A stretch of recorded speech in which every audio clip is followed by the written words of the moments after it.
बिस्मिल्लाहिर्रहमानिर्रहीम। Dear students, अस्सलाम वालेकुम। बच्चों, ये जो टॉपिक है argument of a complex number, ये बड़ा अहम टॉपिक है। इससे रिलेटेड इंशाल्लाह ताला तमाम यूनिवर्सिटीज़ में एमसीक्यू ज़रूर बनकर आता है और ये आता रहेगा, आता भी है। तो आप लोगों ने इस टॉपिक को बड़े अच्छी तरह से करना है। एक ये टॉपिक, इसी टॉपिक से रिलेटेड आगे इसकी मैं प्रॉपर्टीज़ पढ़ाऊँगा, साथ डी मॉवरीज थ्योरम है। ये दोनों टॉपिक्स जो हैं ये बड़े अहम हैं, इनको आपने ज़रूर करना है। इनसे रिलेटेड तमाम यूनिवर्सिटीज़ में ऑब्जेक्टिव क्वेश्चन एमसीक्यू ज़रूर बनकर आता है। मैं इस टॉपिक को थोड़ा इसलिए डिटेल में करा रहा हूँ, एंड पे हमने एक शॉर्ट ट्रिक करनी है इस टॉपिक की। आपने फॉलो वो शॉर्ट ट्रिक ही करनी है, लेकिन मेरा ये कहना है कि शॉर्ट ट्रिक तभी बच्चे को याद रहती है जब उस टॉपिक की कुछ बेसिक चीज़ें पहले से आइडिया हो, पता हो, तब आप शॉर्ट ट्रिक याद कर लेंगे, तब आप शॉर्ट ट्रिक को अप्लाई कर सकते हैं। यानी कम से कम आपको पहले उसके बैकग्राउंड का कंसेप्ट ज़रूर होना चाहिए कि बेसिकली ये शॉर्ट ट्रिक बनी कहाँ से है, बनती कैसे है। तो पहले पीछे उसका बैकग्राउंड यानी सीन बिहाइंड स्क्रीन पता होना चाहिए। तो मैं इसी टॉपिक की एंड पे ये पूरी डिटेल डिस्कशन आपने याद नहीं रखनी, मैं इस पे शॉर्ट ट्रिक बताऊंगा और वो फिर शॉर्ट ट्रिक का आप अप्लाई करेंगे। लेकिन पहले मैं इसको थोड़ा सा आइडिया दे लूँ। ये डिफरेंट बुक्स में टॉपिक दिया गया है, तो आपने उस लिहाज से भी तैयारी आपकी हो जाएगी और फेडरल बोर्ड के एमसीक्यू के पॉइंट ऑफ व्यू से तो वो ऑटोमेटिकली हो जाएगी। Students, argument of a complex number क्या होता है? इसके तीन नाम हैं: amplitude of complex number, argument of complex number, principal argument of complex number. पूरा समझे तो हम ये दोनों एक ही लफ्ज है, हम इन शॉर्ट आर्गुमेंट पढ़ेंगे, लेकिन पूरा समझे तो प्रिंसिपल आर्गुमेंट ऑफ जेड। लेकिन ये तीनों नाम एक ही चीज के हैं। और ये है क्या, जरा गौर करें। तीनों में वर्ड ए है, आर्गुमेंट, और एंगल में भी पहला लेटर ए है। तीनों में पहला लेटर ए है, तीनों वर्ड में पहला लेटर क्या है? ए है। तो एंगल थीटा में भी पहला लेटर ए है। तो इन फैक्ट ये रीजन नहीं, मैं सिर्फ याद कराने के लिए कह रहा हूं कि argument of a complex number दरअसल क्या है? एंगल थीटा है। और कौन सा एंगल या कैसा एंगल, आए यही चीज डिस्कस करते हैं। Suppose z that is x plus y iota या x कॉमा वाई, एक ही बात है, ये कम्प्लेक्स नंबर है। स्टूडेंट, बहुत सारे लोग कम्प्लेक्स नंबर को एक्स वाई प्लेन में यूं रिप्रेजेंट कर रहे होते हैं। ना ना ना ना ना ना, ये कम्प्लेक्स नंबर नहीं है।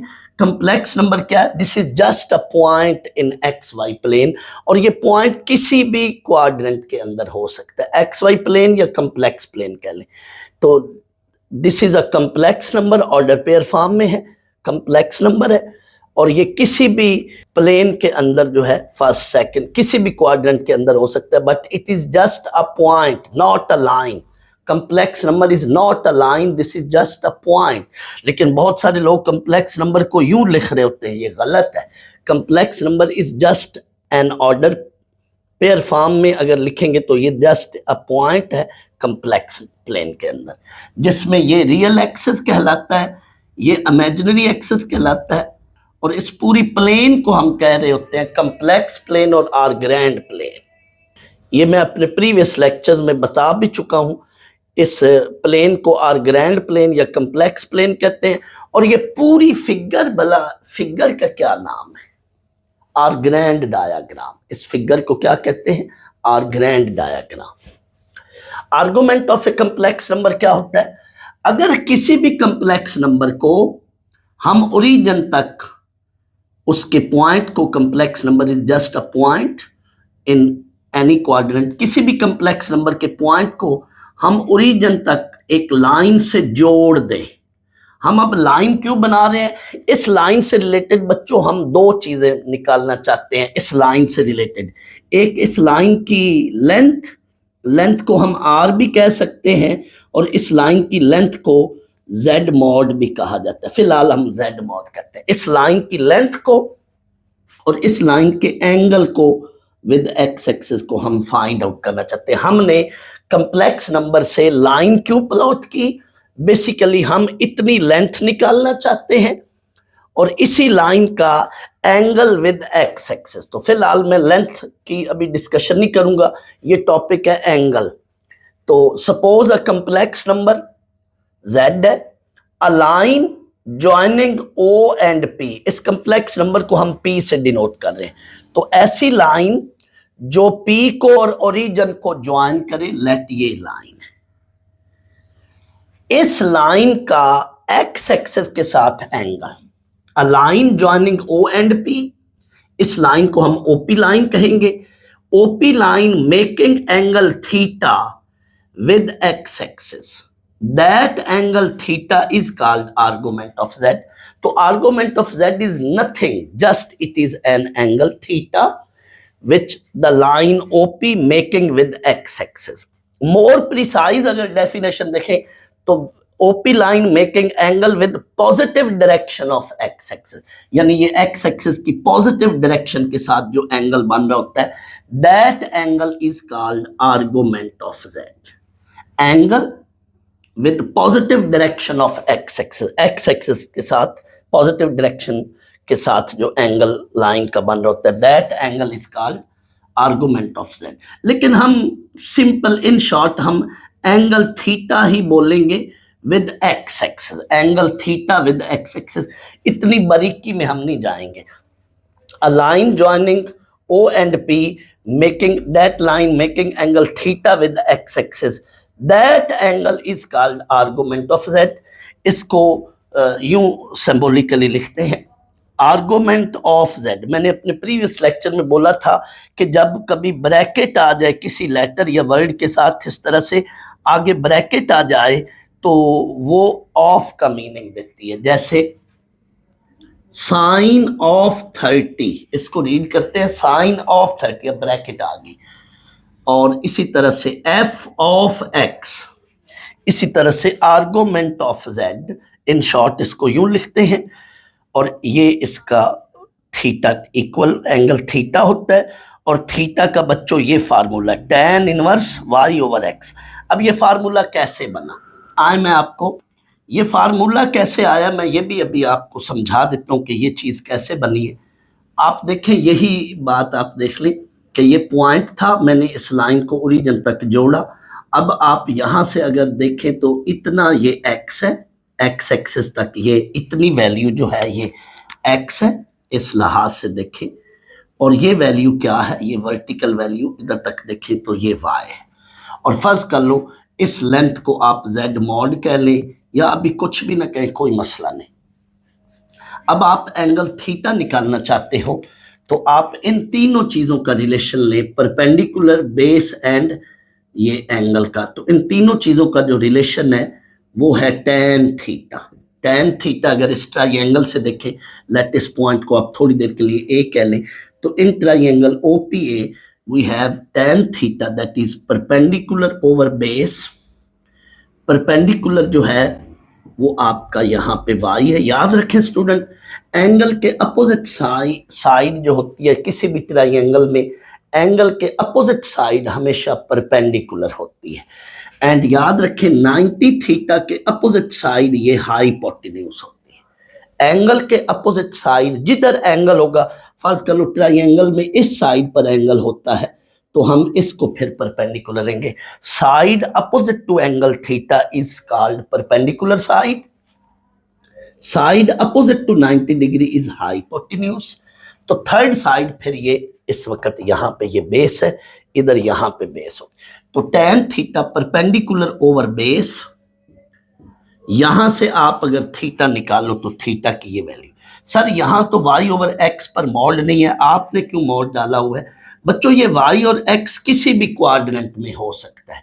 तो पॉइंट जो है ना किसी भी क्वाड्रेंट में अगर होगा तो चूंकि ट्राइंगल में हमें लेंथ जो है वो पॉजिटिव रखनी पड़ती है, बेस परपेंडिकुलर या हाइपोटेन्यूज की लेंथ पॉजिटिव रखनी पड़ती है। दैट्स वाई हम यहाँ मॉड डालते हैं कि ये अगर एक्स वाई इटसेल्फ नेगेटिव भी हुआ तो मॉड उसको क्या कर देगा, पॉजिटिव कर देगा। तो ये फार्मूला है। तो argument of a complex number जिसको हम थीटा कहते हैं, थीटा का ये फार्मूला है। और बच्चों थीटा की आगे ये कंडीशन है, ये डोमेन कह लें या कंडीशन कह लें, यानी argument of a complex number की कंडीशन क्या है, ये इधर से देख लें। 180 डिग्री शामिल है लेकिन -180 डिग्री शामिल नहीं है, यानी थीटा हम कहां से कहां तक निकालते हैं या बनेगा, थीटा की ये कंडीशन है, ये डोमेन है। इसको एक ही बात है, ये रेडियन में वैल्यू, ये डिग्री में। थीटा -180 से +180 के अंदर रहेगा, 180 डिग्री शामिल है, जबकि -180 डिग्री इसके साथ इक्वल का साइन नहीं है। मैंने डाल के अब फिर मिटा रहा हूं। ये कंडीशन याद रखें कि इधर इस कंडीशन में बाज़ ये भी आ सकता है ना, condition for argument of Ang theta, तो उसके लिए ये जो है condition for argument of complex number theta की ये कंडीशन है। इसमें 180 शामिल है, -180 शामिल नहीं है। ये क्यों शामिल नहीं है, वेट करें मैं बताता हूं। और इस कंडीशन की एक अलग स्टोरी है, फिलहाल इसको छोड़ें। अब मैंने आगे लिखा है कि ये 3 लफ्ज है बट बात एक ही है, प्रिंसिपल आर्गुमेंट ऑफ जेड, या इन शॉर्ट इसको आर्गुमेंट ऑफ जेड कहते हैं, या एम्पलीट्यूड ऑफ जेड यानी एम्पलीट्यूड ऑफ कम्प्लेक्स नंबर। और ये तीनों क्या चीजें हैं, ये एंगल थीटा है। अब इस आर्गुमेंट ऑफ जेड निकालने के लिए 4 डिफरेंट कंडीशंस हैं। कंडीशंस क्यों हैं 4 डिफरेंट? बेसिकली कोई भी कम्प्लेक्स नंबर वो किसी क्वाड्रेंट में भी हो सकता है, लाजमी नहीं है कि वो फर्स्ट में हो। डायग्राम में तो हमने जस्ट फर्स्ट क्वाड्रेंट लिया, लेकिन कम्प्लेक्स नंबर सेकंड क्वाड्रेंट में भी हो सकता है, थर्ड में भी हो सकता है, फोर्थ क्वाड्रेंट में, यानी complex number first second third fourth किसी भी क्वाड्रेंट में होगा। तो फिर उसके लिहाज से हम आर्गुमेंट कैसे निकालेंगे उस कम्प्लेक्स नंबर का? हर एक क्वाड्रेंट के लिए अलग कंडीशन है, और वो कंडीशन इस रेस्ट्रिक्शन से बनी, इस कंडीशन से बनी। हर क्वाड्रेंट के लिए अलग अलग कंडीशन है कम्प्लेक्स नंबर के आर्गुमेंट निकालने की। तो आए ये सारी कंडीशन हमने बारी बारी डिस्कस की है मैंने। There are 4 cases when the complex number lie या present in first quadrant। अगर कोई complex number बेटा फर्स्ट क्वाड्रेंट में होगा तो फर्स्ट क्वाड्रेंट में उसका x भी पॉजिटिव होता है, y भी पॉजिटिव होता है। मसलन फर्ज कर लो ये चीज है x और y, इसमें x क्या है 1 है और y क्या है √3 है। हम फौरन कम्प्लेक्स नंबर को इससे कंपेयर करके x और y बनाएंगे, उस x y को हम इस फार्मूले में पुट करेंगे। आर्गुमेंट ऑफ z का ये फार्मूला है। तो if any complex number lies in first quadrant then argument of z tan inverse y over x mod. लेकिन फर्स्ट क्वाड्रेंट में आप मॉड ना भी डालें तो कोई मसला नहीं, बाकी तमाम क्वाड्रेंट के लिए मॉड होएगा। लेकिन फर्स्ट क्वाड्रेंट में आप मॉड डालें या ना डालें, क्योंकि फर्स्ट क्वाड्रेंट में एक्स वाई होते ही पॉजिटिव हैं, तो मर्जी आपकी मॉड लें या ना लें। दैट्स वाई आगे मैंने यूं लिख दिया, ये या ये फर्स्ट क्वाड्रेंट के लिए ये या ये एक ही बात। तो कोई भी कम्प्लेक्स नंबर आपको देगा जिसमें एक्स और वाई दोनों पॉजिटिव हों, तो उसका सिंपली आप tan inverse y over x करें तो आपको आर्गुमेंट ऑफ z मिल जाएगा। फर्ज कर लो ये एक कम्प्लेक्स नंबर है और आपको पूछा गया है, यूं क्वेश्चन है कि if z is equal to this, यूं भी बोल देता है, कभी कभी लिख देता है, यूं भी कभी कभी लिख देता है। What is argument of z, what is principal argument of z या आर्गुमेंट ऑफ z? हम बेटा प्रिंसिपल आर्गुमेंट ऑफ z को इन शॉर्ट टॉपिक में आर्गुमेंट ऑफ z कह रहे हैं, लेकिन अगर ज्यादा बारीकी में जाएं तो आर्गुमेंट ऑफ z और चीज होती है, प्रिंसिपल आर्गुमेंट ऑफ z और चीज होती है। लेकिन मैं इस लेक्चर में इन दोनों को इन शॉर्ट सेम ही कह रहा हूं। तो tan इनवर्स √3 ओवर 1, x इसमें 1 है और y क्या है √3, तो theta tan inverse √3 over 1, x इसमें 1 है और y जो है वो √3 है। तो tan इनवर्स √3, ये स्टूडेंट्स tan इनवर्स √3 ये 60 डिग्री है। आपने ये 3 वैल्यूज आर्गुमेंट के लिए 3 वैल्यूज याद रख ले, tan inverse 1, tan inverse √3, tan inverse 1 45 degree है और ये 60 डिग्री है। 45 डिग्री को हम π/4 लिखते हैं रेडियन में, और 60 डिग्री को हम π/3 लिखते हैं रेडियन में, और इसका रेसिप्रोकल यानी tan इनवर्स 1/√3 ये 30 डिग्री है। आर्गुमेंट ऑफ z के लिए ये 3 एंगल्स आपको याद रखने हैं। ज्यादातर यही चीजें आती हैं, यही कम्प्लेक्स नंबर में आती है इसमें topic. Case 2, when complex number is in second quadrant, in that case x negative होता है और y क्या होता है, पॉजिटिव। अगर कोई भी कम्प्लेक्स नंबर सेकंड क्वाड्रेंट में हो तो उसका जो है x नेगेटिव होता है, जरूर ये बात होती है, और y पॉजिटिव। मैं थोड़ी देर के लिए कहता हूं कि ये कम्प्लेक्स नंबर है, ये सेकंड क्वाड्रेंट में। कैसे पता चल रहा है सेकंड क्वाड्रेंट में?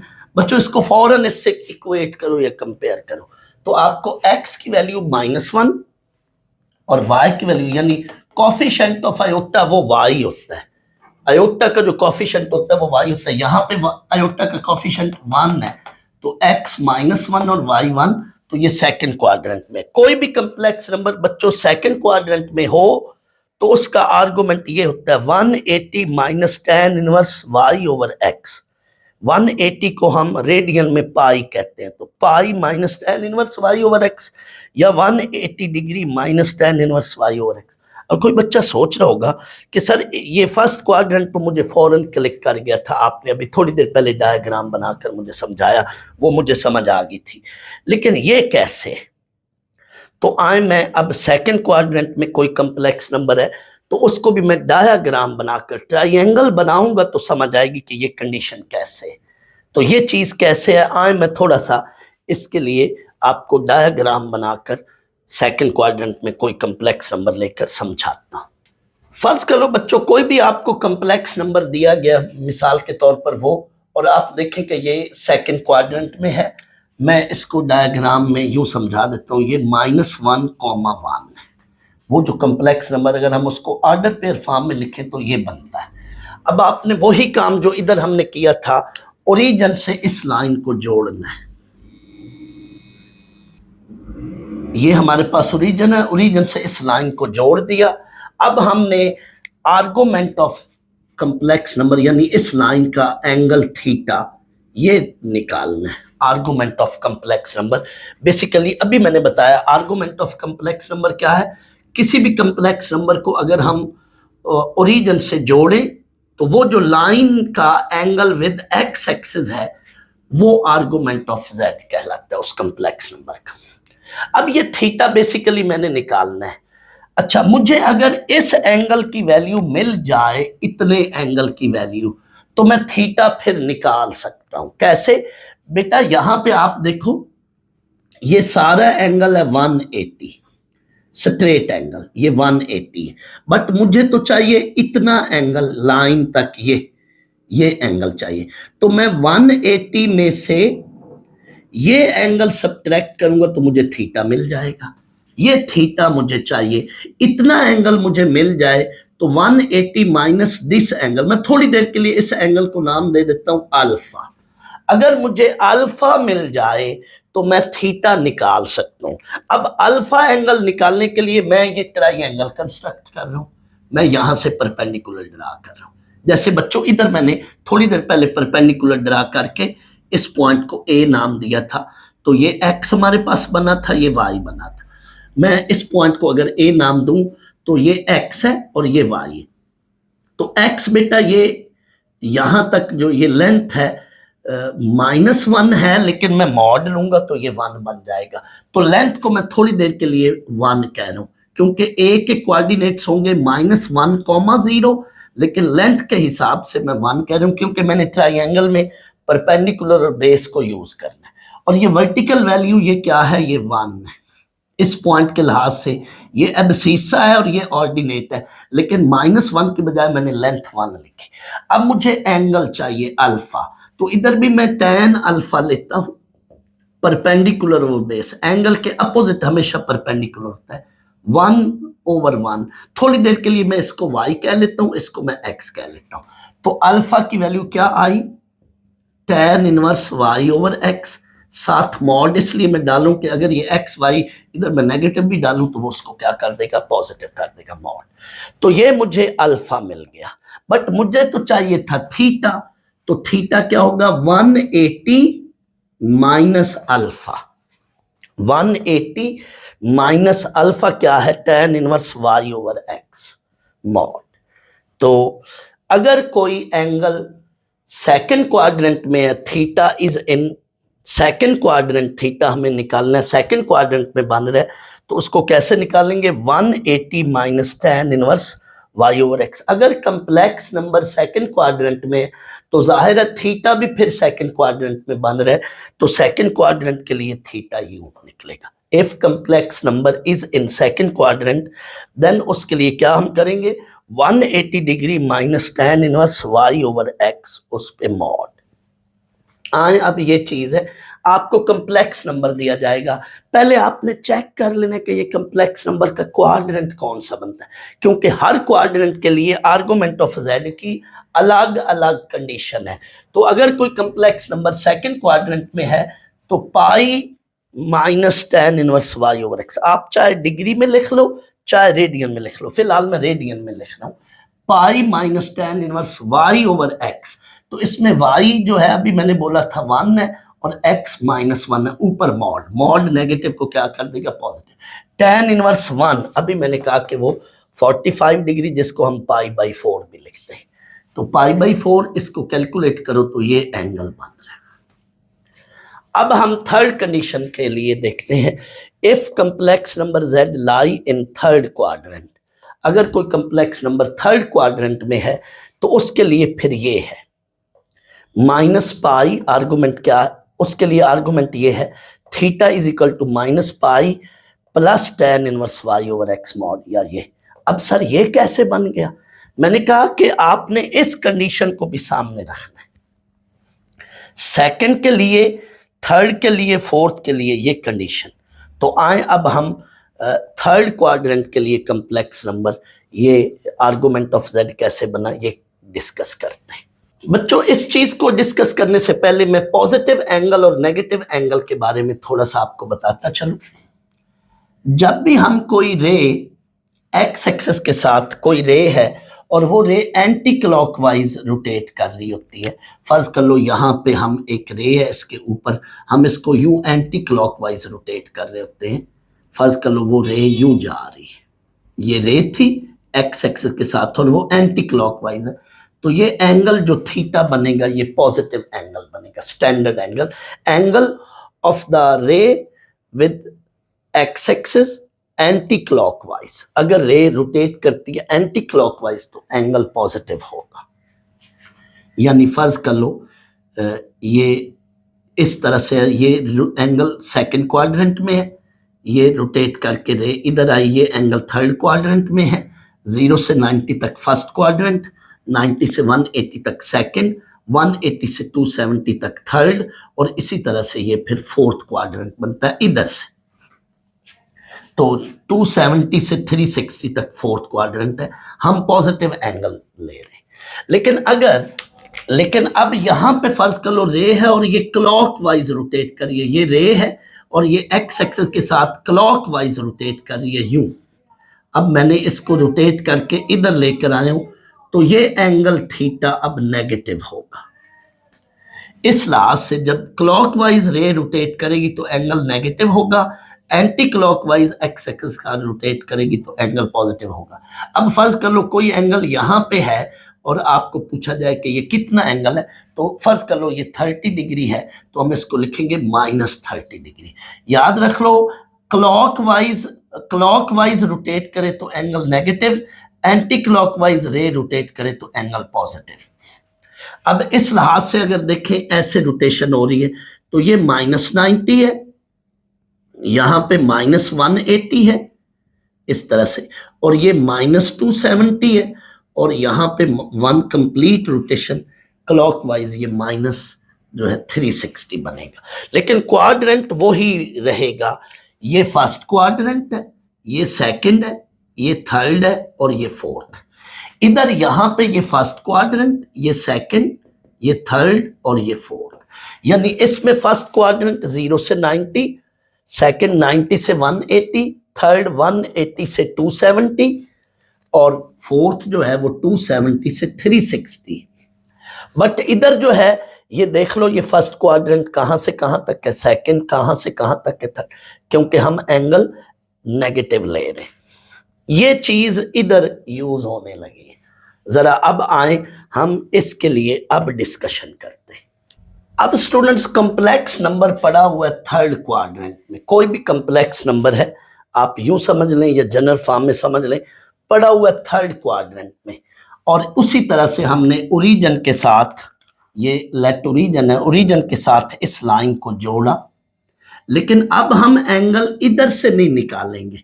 अगर हम एंगल इधर से निकालते हैं रे तक, तो ये एंगल तो 180 से ज्यादा हो जाएगा, जबकि कंडीशन है कि एंगल को हमने 180 से कम रखना है। तो अब हम इस कंडीशन पर आएंगे, यानी अब हम ये जो एंगल निकालने लगे हैं वो ये एंगल होएगा। ये बेसिकली हमने अब एंगल निकालने हैं। इस कंडीशन को देखें, यानी थर्ड क्वाड्रेंट में जब भी हमने एंगल निकालना है तो वो हम नेगेटिव एंगल लेंगे। इस कंडीशन को जरा देखें ना, 0 से 180 तक और फिर इधर से जाएं 0 से -180 तक, ये इधर से 0 से 180 तक। अब थर्ड क्वाड्रेंट में आप 180 से आगे तो जा नहीं सकते। दैट्स वाई थर्ड क्वाड्रेंट के लिए जब भी कॉम्प्लेक्स नंबर थर्ड क्वाड्रेंट में होएगा तो आपने इधर से जाना है, फोर्थ के लिए भी इधर से जाना है। यानी अब नेगेटिव वैल्यूज अटेन करेगा एंगल थीटा थर्ड क्वाड्रेंट के लिए या फोर्थ क्वाड्रेंट के लिए नेगेटिव वैल्यूज अटेन करेगा। यानी 0 से 180 फर्स्ट और सेकंड क्वाड्रेंट के लिए, लेकिन थर्ड और फोर्थ के लिए 0 से -180 तक। आपने ये दो बातें याद रखनी है। फर्स्ट और सेकंड क्वाड्रेंट के लिए 0 से 180, थर्ड और फोर्थ क्वाड्रेंट के लिए फिर 0 से -180 डिग्री की तरफ आना है। तो 0 से -180 की डिग्री की तरफ आएंगे थर्ड क्वाड्रेंट के लिए। यहां पे आपने इधर से आना है। अब यहां पर ये एंगल आपको चाहिए थीटा, क्योंकि ये थर्ड क्वाड्रेंट के लिए आपने 0 से 180 तक तो जा सकते हैं सेकंड क्वाड्रेंट तक। फर्स्ट के लिए 0 से 90, सेकंड के लिए 90 से 180, इससे आगे थीटा नहीं जा सकता। आर्गुमेंट ऑफ जेड की ये कंडीशन है कि 180 से ज्यादा नहीं ही एंगल होगा और -180 से कम नहीं होगा, यानी theta lie between this and this condition. तो अब हमने थर्ड क्वाड्रेंट के लिए फिर क्लॉकवाइज जाना है, इधर से ये एंगल चाहिए मुझे। अच्छा, अब थोड़ी देर के लिए मैं इस एंगल को नाम दे देता हूं अल्फा। बच्चों, अगर मुझे अल्फा मिल जाए जैसे सेकंड क्वाड्रेंट के लिए था, तो मैं थीटा निकाल सकता हूं। जरा वेट करें कैसे।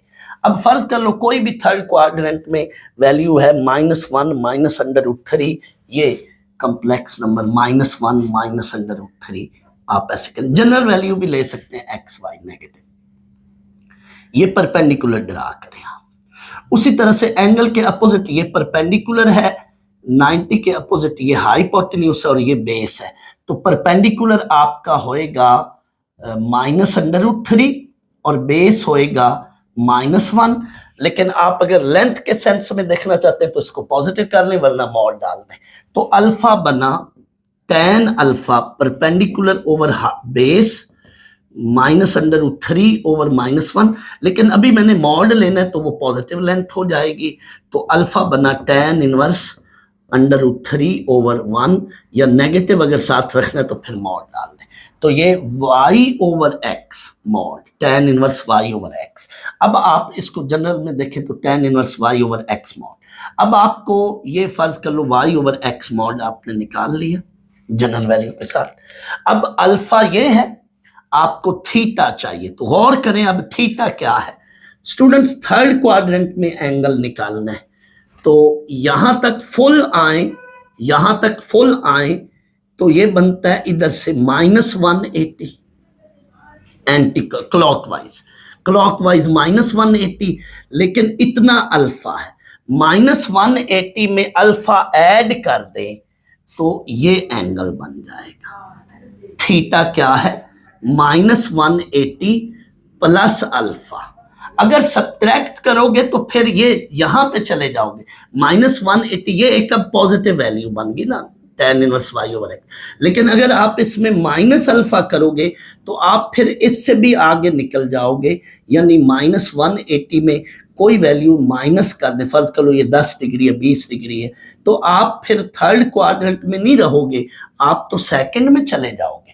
तो -180 plus alpha, alpha mean tan inverse y over x, ये वाली कंडीशन, -180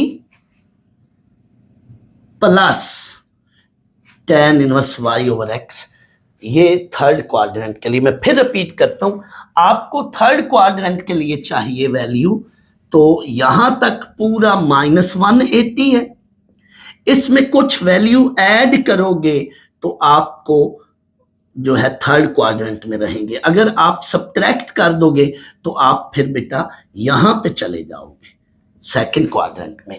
तो वो वैल्यू क्या है, tan इनवर्स इतनी चीज है, alpha tan inverse y over x। दूसरे लफ्जों में बच्चों आप यूं भी देख सकते हैं कि आपको जब ये थीटा निकालना है इस तरह से, ये थीटा, तो थीटा यहां तक -90 है, इससे आगे थर्ड क्वाड्रेंट में ये, अब आपको ये एंगल जितना भी होगा ये -180 में ऐड करेंगे तो आप ये थर्ड क्वाड्रेंट में रहेंगे। अगर आप -180 में ये चीज सब्ट्रैक्ट कर दो, -180 माइनस समथिंग, तो आप फिर यहां आ जाओगे, क्योंकि ये फर्ज करो 20 है, 30 है, तो ये फिर इस एंगल के अंदर आ जाएगी वैल्यू, तो वो थर्ड क्वाड्रेंट की बजाय आप किस में चले जाओगे, सेकंड में। तो -180 प्लस सम वैल्यू करोगे तो आप थर्ड क्वाड्रेंट में रहोगे। -180 plus tan inverse y over x, ये थर्ड क्वाड्रेंट की कंडीशन है। और आपने थर्ड क्वाड्रेंट के लिए इधर से आना है, उधर से नहीं आ सकते, क्योंकि उधर से एंटी क्लॉकवाइज मैक्सिमम लिमिट क्या है, 180 डिग्री। मैक्सिमम लिमिट उधर से पॉजिटिव एंगल से आप देखें तो कहां से कहां तक है, 0 से 180 तक। इट मीन फर्स्ट और सेकंड क्वाड्रेंट के लिए एंगल पॉजिटिव होगा, लेकिन थर्ड और फोर्थ क्वाड्रेंट के लिए आर्गुमेंट ऑफ z ये नेगेटिव होगा। नेगेटिव एंगल के लिए आपने फिर क्लॉकवाइज चलना है, तो थर्ड क्वाड्रेंट में आपने इस तरह से निकाल लेना है। अब आए, फर्ज कर लो कोई भी कम्प्लेक्स नंबर आपको थर्ड क्वाड्रेंट में दिया गया है, तो आपने पहले तो देखना क्वाड्रेंट कौन सा, थर्ड क्वाड्रेंट है, तो -पाई प्लस tan इनवर्स, प्लस होएगा, माइनस करेंगे तो आप फिर सेकंड क्वाड्रेंट में चले जाएंगे। आपको रहना है थर्ड में, तो थर्ड के लिए प्लस करेंगे tan इनवर्स, ये मॉड y ओवर x, और ये कैलकुलेशन करें तो ये एंगल बन रहा है। और ये नेगेटिव एंगल है, अगर आप इसको डिग्री में देखें तो π/3, ये 180 -2 डिवाइडेड बाई 3, तो ये -120 डिग्री बन रहा है। और वैसे भी आपको देखना हो -120 डिग्री, किसी बंदे को मैं कहूँ प्लॉट करो तो ये इधर से प्लॉट करेगा, -90 में 30 आगे जाएगा, तो इतना एंगल ये इस तरह से बन रहा है, -120 डिग्री। अब आते हैं, अगर कोई कम्प्लेक्स नंबर फोर्थ क्वाड्रेंट, मैं ये सिर्फ दिखाना चाहता हूं कि ऐसे क्यों है, एंटी टेस्ट में ऐसे क्यों की कंडीशन की जरूरत नहीं है कि ये क्यों है, इसलिए लेक्चर थोड़ा डिटेल में चला गया। मैंने थोड़ी देर पहले कहा था कि मैं एंड पे इस सारी डिस्कशन की शॉर्ट ट्रिक याद करने की बताऊंगा, बट कोई बच्चा इसरार करता है, कोई बंदा कहता है नहीं जी ये कंडीशन बनी है तो कैसे बनी है या क्यों ऐसे है, तो उसके लिए थोड़ा सा मैं डिटेल में गया। If a complex number z is in fourth quadrant, तो उसके लिए ये कंडीशन है, -tan inverse y over x mod. अब ये कैसे है, ये आए डिस्कस करते हैं। अब अगर कोई भी कम्प्लेक्स नंबर है फोर्थ क्वाड्रेंट में, तो उसके लिए क्या होता है, x पॉजिटिव और y क्या होता है, नेगेटिव। इसको अगर देखा जाए ना तो ये बन रहा है √3, -1, ये फोर्थ क्वाड्रेंट में x पॉजिटिव और y नेगेटिव। इसके लिए आप देखें क्या, फर्ज कर लो इसी के लिए मैं डायग्राम बनाता हूं। स्टूडेंट्स कोई भी कंप्लेक्स नंबर अगर फोर्थ क्वाड्रेंट में है तो फर्ज कर लो ये पी उस कंप्लेक्स नंबर को रिप्रेजेंट कर रहा है और ये फोर्थ क्वाड्रेंट में एक्स पॉजिटिव होगा और वाई नेगेटिव होगा। फिलहाल मैं यूं लिख रहा हूँ एक्स वाई, लेकिन हमने चूंकि लेंथ्स लेनी है दैट्स वाई यूं लिखा। अब ओरिजिन से इस पी तक को जोड़ दो, ये लाइन बन गई। अब हमने ये एंगल निकालना है, उधर से नहीं निकालेंगे। वो अगर एक बच्चा इधर वाला एंगल कहता है तो ये तो इस कंडीशन से बाहर निकल गया है। थर्ड क्वाड्रेंट और फोर्थ क्वाड्रेंट से आपने क्वाड्रेंट के लिए आपने क्लॉकवाइज चलना है। थर्ड और फोर्थ क्वाड्रेंट के लिए आपने इस कंडीशन के अंदर रहना है, थर्ड के लिए और फोर्थ के लिए इस कंडीशन के अंदर रहना है। और फर्स्ट सेकंड के लिए 0 से 180 वो फिर आपने इधर से आना है। फर्स्ट और सेकंड के लिए 0 से 180, इसको मैंने दो कैटेगरीज में डिवाइड कर लिया। 0 इसके अंदर है, समझाने के लिए मैंने 0 रेफरेंस पॉइंट लिया। 0 से 180 फर्स्ट और सेकंड, और फिर 0 से -180 ये इस तरह से वो थर्ड एंड फोर्थ। तो आपने अब ये वाला एंगल निकालना है। अब ये वाला एंगल मैं थोड़ी देर पहले बता चुका हूं कि जब भी कोई एंगल यूं होएगा तो वो इसमें जब भी कोई एंगल यूं होएगा तो वो फिर नेगेटिव एंगल होगा। अगर कोई एंगल ये क्लॉकवाइज ऐसे होता है, एंटी क्लॉकवाइज ये पॉजिटिव एंगल है। इसी के साथ इतना ही ये चीज है, बट ये क्या होगा -थीटा। तो फर्ज कर लो इस वक्त ये -थीटा आपको निकालना है, तो आप क्या करोगे, परपेंडिकुलर ड्रा किया और फिलहाल आप इसको अल्फा कह लो जैसे हम पहले निकालते हैं। तो अल्फा क्या होगा, ये एक्स है और ये वाई है। tan alpha that is perpendicular over base. Mod अभी मैं डालने लगा हूं क्योंकि एक्स वाई पॉजिटिव नेगेटिव होंगे तो मॉड उनको क्या कर देगा, पॉजिटिव कर देगा। अल्फा निकाल लो, tan inverse Y over x mod. लेकिन अल्फा जो है ये क्लॉकवाइज है तो ये क्या होगा, नेगेटिव एंगल होगा। तो अल्फा जो है that is equal to theta जो है ये -अल्फा के बराबर है, यानी इस तरह से। तो ये इस वैल्यू के साथ हम क्या डाल देंगे, -tan inverse Y over x mod. ये अल्फा और ऐसे समझे ये थीटा है। तो अल्फा तो इस डायरेक्शन में है तो लिहाजा अल्फा किसके इक्वल होगा, बेसिकली ये एंगल -थीटा है। तो मैंने इसलिए अल्फा और -थीटा एक ही चीज है यहाँ इस केस में। तो दैट्स वाई यहाँ इतनी वैल्यू अल्फा की है, लेकिन चूंकि ये क्लॉकवाइज एंगल है इसी अल्फा को क्या कर देंगे, negative tan inverse. First quadrant में tan inverse Y over x mod, जबकि यहाँ पे फोर्थ क्वाड्रेंट में tan इनवर्स ये नेगेटिव एंगल है वाई ओवर एक्स मॉड, यूं समझ लें। तो अगर कोई point complex number fourth quadrant में है तो उसके लिए ये कंडीशन है, तो ये इसके लिए कंडीशन। तो थर्ड क्वाड्रेंट के लिए कोई कंप्लेक्स नंबर हो थर्ड क्वाड्रेंट में या कोई कंप्लेक्स नंबर हो फोर्थ क्वाड्रेंट में, तो उनके लिए एंगल दोनों नेगेटिव होंगे, थर्ड का भी नेगेटिव, फोर्थ का भी नेगेटिव। लेकिन अगर कोई कंप्लेक्स नंबर फर्स्ट क्वाड्रेंट में होगा या सेकंड में तो उसके लिए थीटा पॉजिटिव, थर्ड और फोर्थ में होगा तो उसके लिए थीटा नेगेटिव। अब एक बच्चा कहता है आपने कहा था कि इस सारी डिस्कशन को समराइज करके शॉर्ट ट्रिक बताएंगे, तो आए अभी ये सारी डिस्कशन आपने कतई तौर पे याद नहीं रखनी। ये कहें कि आपको ऐसे ही बड़ा घीचम घीची बन गई, कंजस्टेड चीजें बन गई, मुझे तो ये सारी डिस्कशन याद करने में बड़ा मसला रहेगा बच्चों, कोई बच्चा ये सोच रहा है। तो आए मैं अब उसके लिए आपको एक शॉर्ट ट्रिक बताने लगा। बच्चों ये बहुत ही जबरदस्त ट्रिक है। अगर कोई complex number first second third या फोर्थ क्वाड्रेंट में हो तो उसका हम आर्गुमेंट ऑफ जेड निकालते हैं। और उसकी शॉर्ट ट्रिक क्या है, फर्स्ट क्वाड्रेंट और सेकंड का सिर्फ याद रख ले, थर्ड और फोर्थ का खुद याद हो जाएगा। और फर्स्ट और सेकंड का याद रखना आपको बड़ा आसान है। फर्स्ट क्वाड्रेंट में क्या है, थीटा होएगा tan inverse of y over x mod.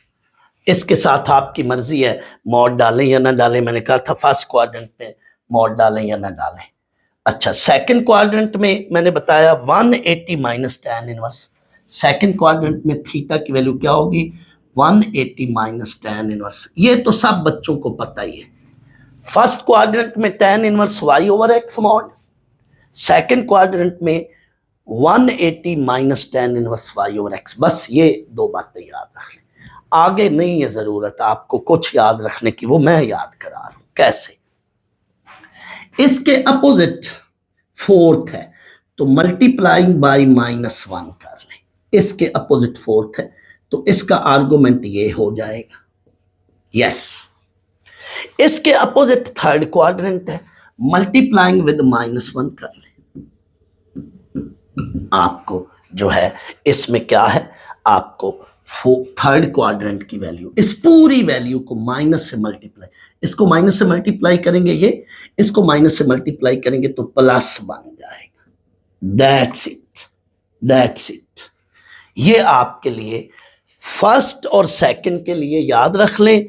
Third और फोर्थ उसके अपोजिट है तो माइनस से उसको, इसको मल्टीप्लाई करेंगे, इसको माइनस से मल्टीप्लाई करें। फर्स्ट को माइनस से मल्टीप्लाई करें फोर्थ की कंडीशन, सेकंड क्वाड्रेंट को माइनस से, सेकंड क्वाड्रेंट के अंदर जो एंगल है उसको माइनस से मल्टीप्लाई करें तो थर्ड की कंडीशन मिल जाएगी।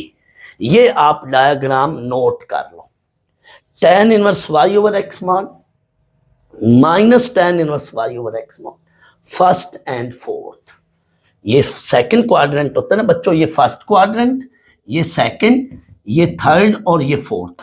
तो सेकंड तक 180 तक रहना होता है ना, लेकिन थर्ड और फोर्थ के लिए इधर जाना है तो वो सारी बातें छोड़ दें। आर्गुमेंट ऑफ z के लिए आप ये सारी चीज याद रख लें। 180 minus tan inverse y over x, 180 को पाई भी कहते हैं, पाई minus tan inverse y over x mod, और इसको minus 180 plus tan inverse minus से मल्टीप्लाई करें तो कोई भी कंप्लेक्स नंबर अब आपको देगा तो आपने इस डायग्राम के लिहाज से उसका argument of that complex number निकालना है। अब मैं आपको कंप्लेक्स नंबर का जो आर्गुमेंट है इसकी फर्दर प्रॉपर्टीज कराता हूं। प्रॉपर्टीज से रिलेटेड भी आया हुआ है क्वेश्चन। मैं अपना नेक्स्ट टॉपिक डिस्कस करने से पहले अभी जो बात की है मैं उसको शॉर्ट फॉर्म में मैंने ये लिख दिया है। ये फर्स्ट क्वाड्रेंट है, ये सेकंड क्वाड्रेंट है, ये थर्ड और ये फोर्थ है। फर्स्ट क्वाड्रेंट में tan inverse y over x mod, fourth में इसको नेगेटिव से मल्टीप्लाई किया। सेकंड क्वाड्रेंट में 180 degree minus tan inverse y over x mod या pi minus tan inverse y over x mod, और इसको अगर नेगेटिव से मल्टीप्लाई करें तो थर्ड क्वाड्रेंट की ये वैल्यू मिलती है। फर्स्ट के अगेंस्ट फोर्थ नेगेटिव से मल्टीप्लाई करें, सेकंड के अगेंस्ट थर्ड उसको भी सेकंड वाली को नेगेटिव से, सेकंड वाली को वैल्यू को नेगेटिव से मल्टीप्लाई करें तो थर्ड क्वाड्रेंट के अंदर।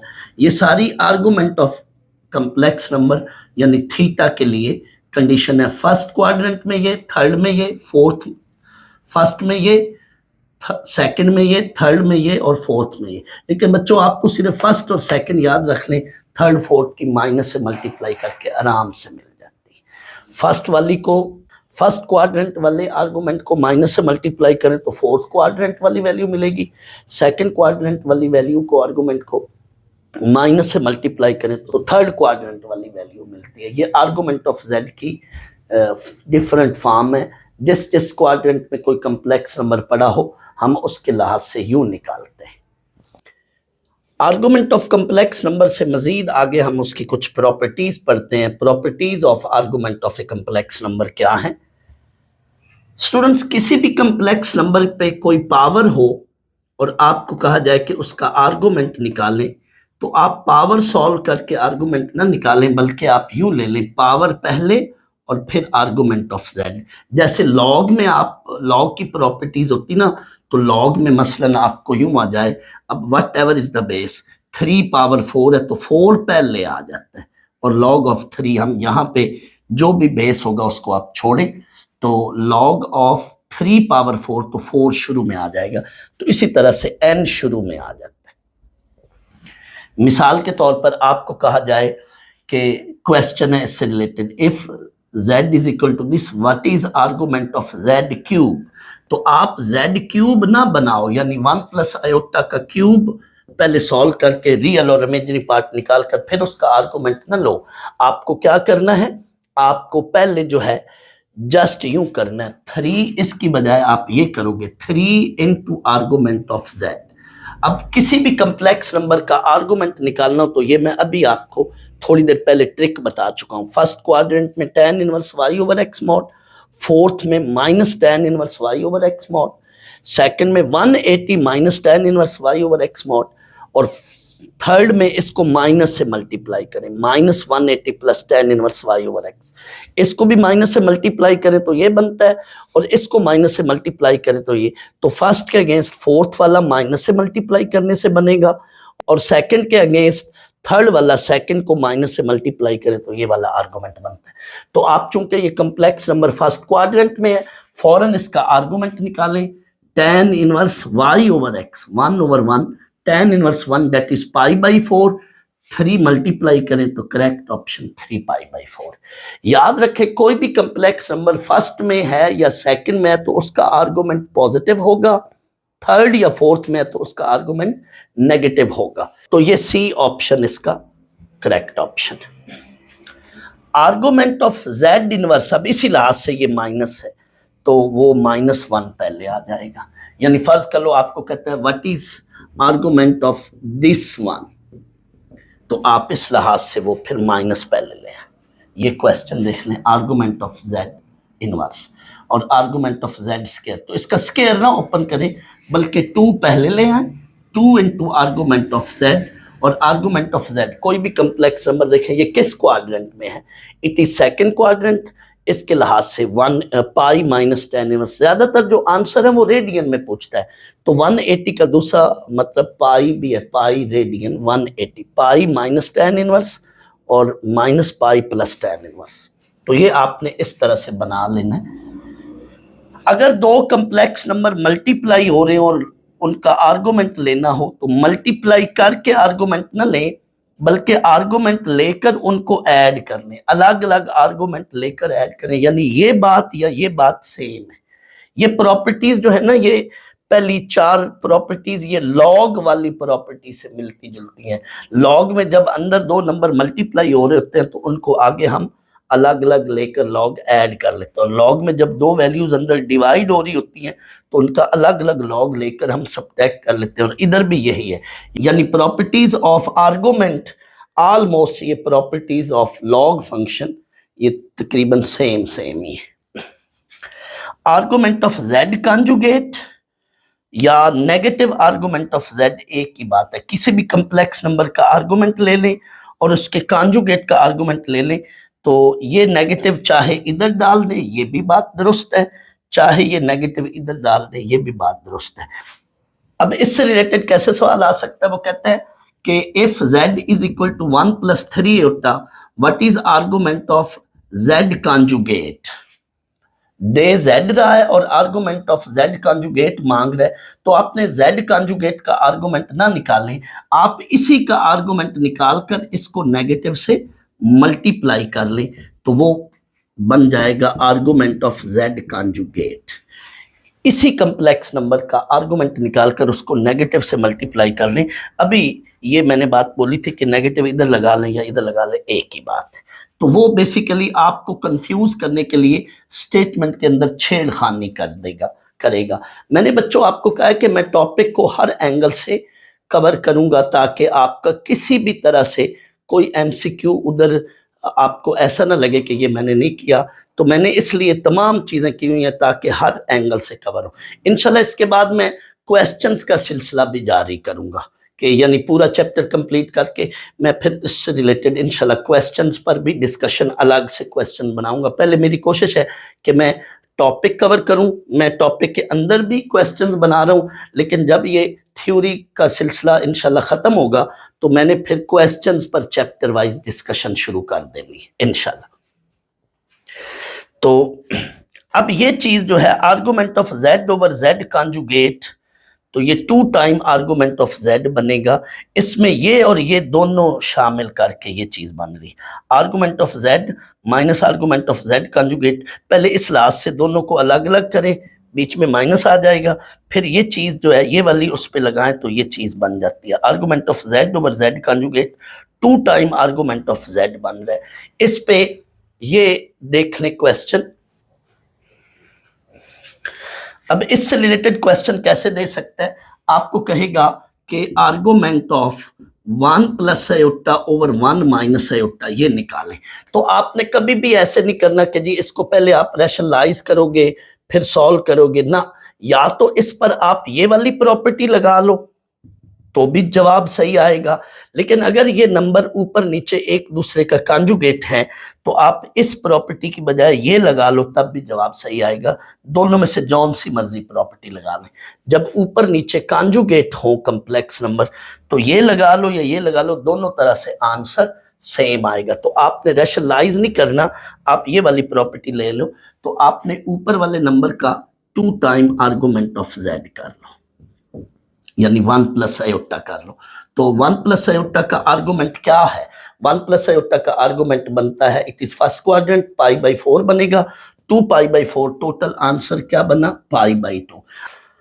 अब आप इसको दूसरे एंगल से भी देख लें, दूसरे अंदाज में। अब इसका जवाब तो बना ना π/2। अब आप इसको देखें, इस तरह से अगर आप करते हैं तो भी आंसर π/2 बनेगा। कैसे? Argument of 1 plus iota minus argument of 1 minus iota, answer दोनों तरह से सेम बनेगा। अब आर्गुमेंट ऑफ 1 प्लस आयोटा ये बना, फर्स्ट क्वाड्रेंट है π/4 माइनस, अब ये बच्चों देखो ये कौन सा क्वाड्रेंट है? It is fourth quadrant. Fourth में माइनस tan इनवर्स y/x, तो ये माइनस इनटू माइनस, इसका जो आर्गुमेंट है माइनस π/4 बनेगा। आप चेक कर लो ना, थीटा फर्स्ट में है तो π/4, फोर्थ में है तो माइनस उसका नेगेटिव। अब आप ये वैल्यू बनी पाई प्लस π/4, पाई प्लस π/4 को आप इसका सम लें तो ये एलसीएम लें तो यही आंसर बनेगा। तो मैंने कहा चाहे आप इस सवाल को आप इस प्रॉपर्टी से कर लो या इस प्रॉपर्टी से कर लो, आंसर सेम। लेकिन आपने देखा यूं लेंथी हो गया। अगर ऊपर नीचे कम्प्लेक्स नंबर हो लेकिन नीचे वाला नंबर जो है उसका कॉन्जुगेट हो तो ये जल्दी हो जाता है निस्बतन इसके। हाँ, अगर यहां पे ऐसे होता तो फिर आप ये वाली प्रॉपर्टी लगाओ, लेकिन अगर कम्प्लेक्स नंबर ऊपर नीचे कॉन्जुगेट है तो ये भी लग रही है, ये भी लग रही है, लेकिन इससे आंसर जल्दी बन रहा है। अब ये एक क्वेश्चन है 1 माइनस √3 आयोटा 1 प्लस आयोटा, तो Z1 इंटू Z2 इसका आर्गुमेंट मांग रहा है। अब बच्चे क्या है, जिनको अगर इन मेरे लेक्चर्स ने नहीं सुना, जिनको इन प्रॉपर्टीज का नहीं पता, तो वो बच्चे क्या है कहते हैं जी बड़ा लेंथी क्वेश्चन था, मल्टीप्लाई किया, रियल और इमेजिनरी पार्ट सेपरेट किया, फिर ये प्रॉपर्टी इसके लाज से बनाया, वो तो बहुत लेंथी हो गया। लेकिन जिस बच्चे को इन प्रॉपर्टीज का पता है, इस पे बेसिकली ये प्रॉपर्टी लग रही है, इसका अलग आर्गुमेंट निकाल लो, इसका अलग आर्गुमेंट निकाल लो, दोनों आर्गुमेंट्स को क्या करोगे? ऐड कर लो। अब ये इन तीनों का कॉम्बिनेशन है ये क्वेश्चन, ये इन दोनों प्रॉपर्टीज का argument of Z1 into Z2 divided by Z3। तो इसका आर्गुमेंट और इसका आर्गुमेंट ऐड करना है, माइनस इसका आर्गुमेंट सब्ट्रैक्ट कर लो Z3 का। ये आपने इस तरह से इसका आर्गुमेंट निकालो, इसका आर्गुमेंट निकालो, इन दोनों का सम ले लो। इसका आर्गुमेंट π/4, इसका आर्गुमेंट π/6 और माइनस π/4 प्लस ये π/6 माइनस इसका आर्गुमेंट सब्ट्रैक्ट होगा 1 माइनस होता, ये सेकंड क्वाड्रेंट है। सेकंड क्वाड्रेंट में पाई माइनस tan इनवर्स 1/1, तो पाई माइनस π/4 3π/4, ये इधर आर्गुमेंट माइनस कर लो। अब आप एलसीएम ले लो इसका और सॉल्व कर लो, 12 एलसीएम लेकर टोटल आर्गुमेंट, इसका ये आर्गुमेंट, इसका ये आर्गुमेंट, Z3 का ये आर्गुमेंट है। Z3 बेसिकली कम्प्लेक्स नंबर है, ये कौन सा क्वाड्रेंट बनता है? X positive Y negative. तो मैंने पिछली स्क्रीन पे इसका अलग से आर्गुमेंट निकाला था, इधर भी आप निकाल सकते हैं। तो ये वैल्यू पुट कर लें। अब ये है वही कॉन्जुगेट वाला क्वेश्चन है, मैंने अलग से भी बनाया था और इसके लिहाज से ये दोबारा ये मैंने एक और क्वेश्चन भी बना पड़ा, देख लें, इस रूल से होएगा। बच्चों ये जब भी आपने tan इनवर्स के अंदर वैल्यू लिखनी है, या तो मॉड डाल दें या अंदर हमेशा आपने क्या वैल्यूज लिखनी है? पॉजिटिव। अभी मैं ये क्वेश्चन कर रहा था ना, तो इसका जब मैंने tan इनवर्स लिया तो मैंने अंदर मॉड डालने की बजाय अंदर वैल्यूज को पॉजिटिव रख लिया। यानी या तो मॉड डालें या tan इनवर्स के अंदर x y खुद अगर नेगेटिव पॉजिटिव है तो tan इनवर्स के अंदर आप पॉजिटिव ही डालें या मॉड के साथ लिख ले, एक ही बात। स्टूडेंट्स, कुछ कंप्लेक्स नंबर स्पेशल टाइप्स हैं। Argument of z some special cases. क्या मतलब? अगर कंप्लेक्स नंबर अपनी जात में रियल वैल्यू हो या कोई कंप्लेक्स नंबर अपनी जात में प्योर इमेजिनरी हो, इमेजिनरी या प्योर इमेजिनरी एक ही बात है, आयोटा माइनस आयोटा, इसी तरह से 3 आयोटा माइनस 4 आयोटा, ये इमेजिनरी नंबर है और ये रियल नंबर है। तो चाहे वो 1 1 आयोटा माइनस आयोटा या इनकी बजाय 7 आयोटा 3 आयोटा हो या 7 हो या -6 हो, इनके आर्गुमेंट कैसे हैं ये भी आए हुए हैं क्वेश्चंस बनकर। तो आए अब हम इनका आर्गुमेंट बड़ी जल्दी से निकालते हैं। बच्चों, जब भी कंप्लेक्स नंबर रियल होगा, जैसे 1 है, 1 की बजाय 7 हो सकता है, पॉजिटिव हो, पॉजिटिव रियल नंबर हो, तो उसका आर्गुमेंट जो है वो एंगल 0 होगा। थीटा क्या होगा? 0 होगा। कोई भी कंप्लेक्स नंबर रियल फॉर्म में है, प्योर रियल फॉर्म में है, तो उसका आर्गुमेंट अगर वो पॉजिटिव है तो उसका आर्गुमेंट 0 होगा, अगर वो नेगेटिव है तो उसका आर्गुमेंट पाई होगा। ये कैसे है? अगर आप इसको एग्जैक्ट या तो याद रख लो या फिर अगर आपने देखना है तो अब आपको मैं फिगर बनाऊंगा। यानी जब भी कंप्लेक्स नंबर रियल फॉर्म में हो या इमेजिनरी फॉर्म में हो तो आपने उनकी फिगर बनाकर जो है वो उसका आर्गुमेंट बताना है। या तो फिगर बनाकर बता लो या वैसे याद रख लो। मैं एंड पे फिर समराइज करता हूं।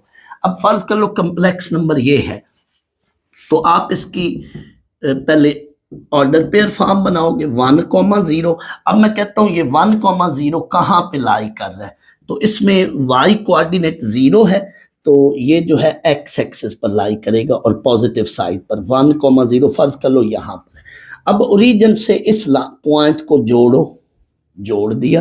पहले तो हम कहते थे ना किसी क्वाड्रेंट में होता है तो फिर हम ओरिजिन से उस पॉइंट को जोड़ते हैं, लेकिन अब ओरिजिन से इस पी पॉइंट को जोड़ा तो ये रे बन गई, ये लाइन बन गई।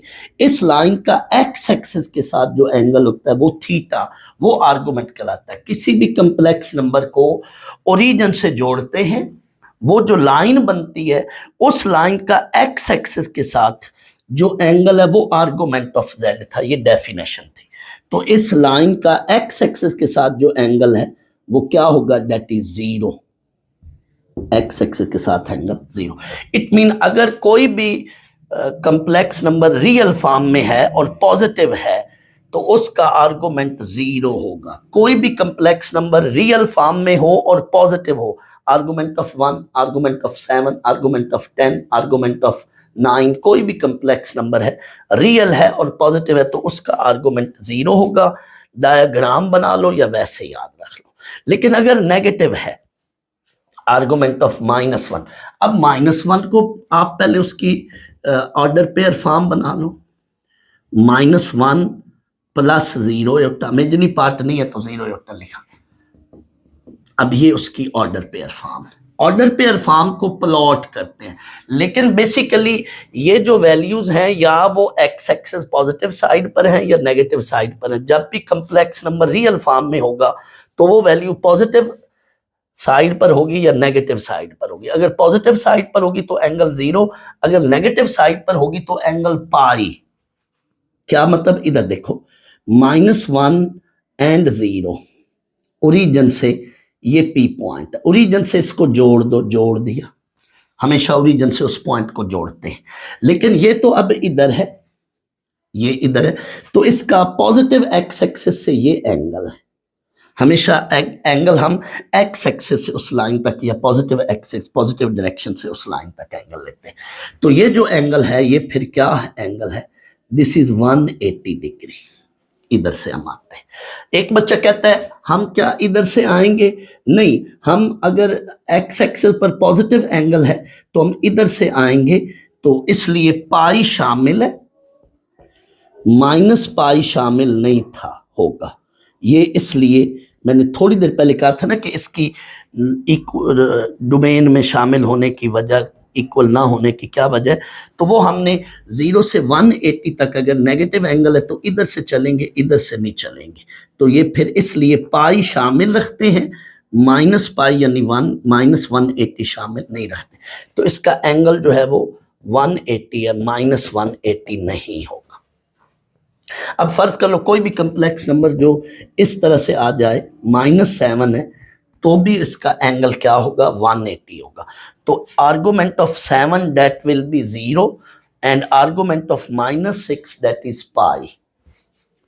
ठीक है, आर्गुमेंट ऑफ -1 वो भी पाई है। तो कोई भी कंप्लेक्स नंबर अगर प्योर रियल है और वो रियल नंबर पॉजिटिव है तो आर्गुमेंट 0, अगर वो रियल नंबर नेगेटिव है तो आर्गुमेंट पाई। अब आए इमेजिनरी पर, आयोटा की बात कर लें। आपने जब भी रियल फॉर्म में हो या इमेजिनरी फॉर्म में हो तो डायग्राम बना लो। अगर ये बातें भूल जाती है कि एंगल 0 है या एंगल पाई है या एंगल पाई/2 है, यानी जब भी complex number either lie on X axis और either lie on Y axis, basically ये ऐसे कंप्लेक्स नंबर हैं या ये एक्स एक्सिस पर हैं या ये वाई एक्सिस पर हैं, इनका क्वाड्रेंट कोई नहीं बनता। ये that's why these are called special cases, यानी ये first second third fourth quadrant, इन पे ये स्कीम नहीं चलेगी। इन पे क्या है, ये स्कीम चलेगी, डायग्राम बनाकर उसका एक्स एक्सिस से एंगल बनाओगे, क्योंकि ये आइदर एक्स एक्सिस पर लाई कर रहे होते हैं या वाई एक्सिस पे। ये वाई एक्सिस पे लाई करेगा। ये देखो दैट इज रिटन एज, अब इसमें रियल पार्ट नहीं है तो 0 प्लस है उल्टा, अगर इमेजिनरी पार्ट ना हो तो 0 उल्टा लिखते हैं, अगर रियल पार्ट ना हो तो उसकी जगह रियल पार्ट की जगह 0। बेसिकली कंप्लेक्स नंबर होता है ना a + b, तो अगर रियल पार्ट ना हो तो उसको a को 0 ले लेते हैं, अगर इमेजिनरी पार्ट ना हो तो b को 0। अब इसकी ऑर्डर पेयर फॉर्म ये बन गई।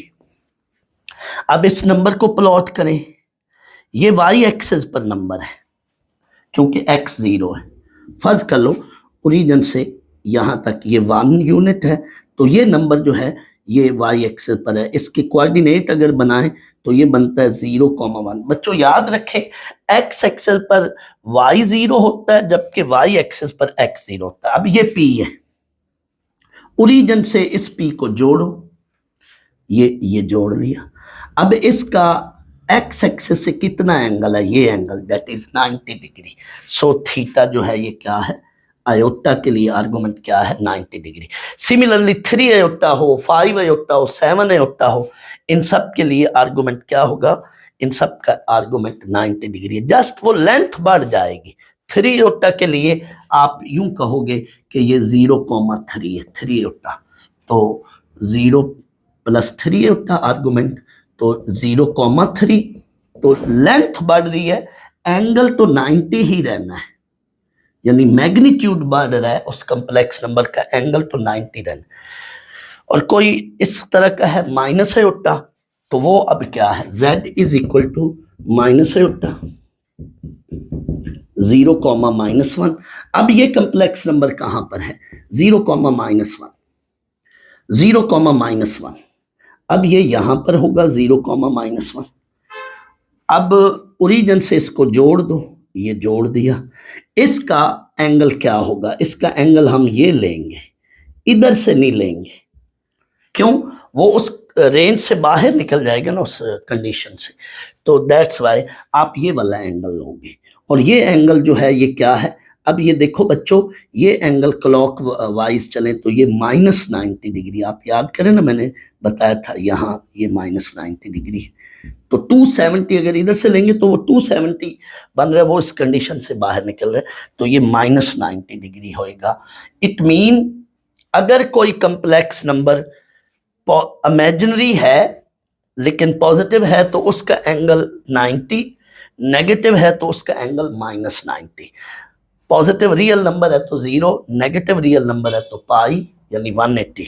पॉजिटिव है लेकिन इमेजिनरी नंबर है तो 90, इमेजिन नंबर नेगेटिव है तो -90। तो इस तरह से ये इनका, इसका एंगल भी 90 होगा लेकिन इसका एंगल क्या होगा, -90। अब फर्ज कर लो ये एक क्वेश्चन आ गया, आर्गुमेंट ऑफ 1/i³। तो इसमें आप जो है या तो इसको सिंप्लीफाई कर लो, 1/i³, डायरेक्ट नहीं बता सकते, पहले इसको 1/i³ को सिंप्लीफाई करो, iota square into iota, iota square जो है ये एक आयोटा ब्रेक करें ना, ऑड पावर है, तो ये 1/-आयोटा, इसको रैशनलाइज कर लो, 1/-आयोटा को रैशनलाइज कर लो, सिंपलेस्ट फॉर्म बना लो, तो ये बन गया माइनस आयोटा स्क्वायर, तो ये बना आयोटा। अब आयोटा बेसिकली 1/आयोटा क्यूब, ये आयोटा के बराबर है। इसका आर्गुमेंट निकाल लो। आर्गुमेंट ऑफ आयोटा अभी बताया, दैट इज π/2। लेकिन एक बच्चा कहता है सर आप इस पे प्रॉपर्टीज लगा लो, तो इसकी सिंपलेस्ट फॉर्म ये बन रही है, इस पे लॉग वाली जो जैसे वो आर्गुमेंट ऑफ z की इधर प्रॉपर्टीज लिखी थी ना, तो उस लिहाज से भी देखो इसका आर्गुमेंट 1/-आयोटा, इसका आर्गुमेंट ले लो। जो सिंपलेस्ट फॉर्म बनी ना 1/आयोटा क्यूब, इसका आर्गुमेंट, तो argument of 1 minus argument of minus iota, properties जो log ऑफ z1/z2 थी ना, जैसे आर्गुमेंट ऑफ z1/z2 था, तो वो argument of z1 minus argument of z2, वो वाली log की जैसे प्रॉपर्टी। आर्गुमेंट ऑफ 1 अभी आपने किया वो 0 minus argument of minus iota, वो अभी आपने किया वो -π/2 है, और ये माइनस इंटू माइनस प्लस हो गया, तो दोनों तरह से कंफर्म कर लिया। तो अगर कोई सिंपलेस्ट फॉर्म इस तरह से करनी पड़े तो पहले सिंपलेस्ट फॉर्म बना लो, फिर उसका आर्गुमेंट निकाल लो। तो आप चाहे इस तरह से बना लो रैशनलाइज करके, या फिर आप उसको प्रॉपर्टीज से कर लो। तो ये देखो, आपको कम्प्लेक्स नंबर की कोई भी फॉर्म आ जाए और उसका आर्गुमेंट निकालना पड़े, तो मैंने हर एंगल से बात को कवर किया है। स्टूडेंट्स, मेरा इससे अगला लेक्चर इससे भी इंटरेस्टिंग होने वाला है। उधर मैंने इंशाल्लाह ताला डी मॉवरीज थ्योरम डिस्कस करना है, उससे पहले polar form of complex number और फिर डी मॉवरीज थ्योरम, और इंशाल्लाह इस चैप्टर को मैं आहिस्ता आहिस्ता वाइंड अप करने जा रहा हूँ।